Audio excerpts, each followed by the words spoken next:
Murshidabad medical college হাসপাতালের ওয়ার্ডে গিয়ে কর্ণসুবর্ণের গোবিন্দপুরের রেল দুর্ঘটনায় আহতদের সঙ্গে কথা বললেন মুখ্যমন্ত্রী শুভেন্দু অধিকারী। কথা বললেন দুর্ঘটনায় আহতদের পরিবারের লোকজনদের সঙ্গেও। গোবিন্দপুর থেকে এদিন সরাসরি হাসপাতালে আসেন তিনি।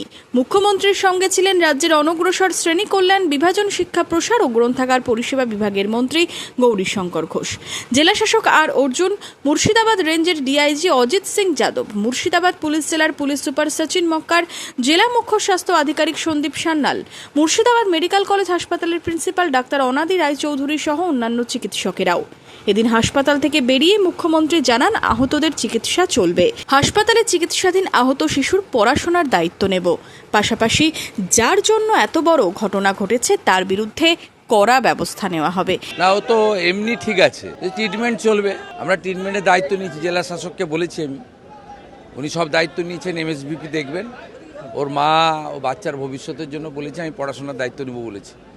আর আমরা রাজ্য সরকারের পক্ষ থেকে আজকে একটা, আমি তো এগুলোতে অর্থ বলতে চাই না, কিন্তু একটা সাহায্য করেছি, হেল্প করেছি। আউট অফ ডেঞ্জার আছে, কিন্তু ফ্র্যাকচার আছে এখানে, তো ট্রিটমেন্ট চলবে হচ্ছে। এবং পুলিশকে বলা হয়েছে, এই যার জন্য এত বড় ঘটনা ঘটলো, এটা তো কমপ্লিটলি হিউম্যান এরর, ইরেসপন্সিবিলিটি কাজ করেছেন। আপনার ও তো ইনটক্সিকেটও ছিল বলে এরা মেডিকেল করছে, আমরা ব্যবস্থা নিচ্ছি। এদিন গোবিন্দপুর গ্রামে গিয়ে স্বজনহারা পরিবারের সদস্যদের সাথে সাক্ষাতের পর মেডিকেল কলেজ হাসপাতাল ঘুরে ফের হেলিকপ্টারে মুর্শিদাবাদ ছাড়েন মুখ্যমন্ত্রী। Bureau report, Madhyabanga news.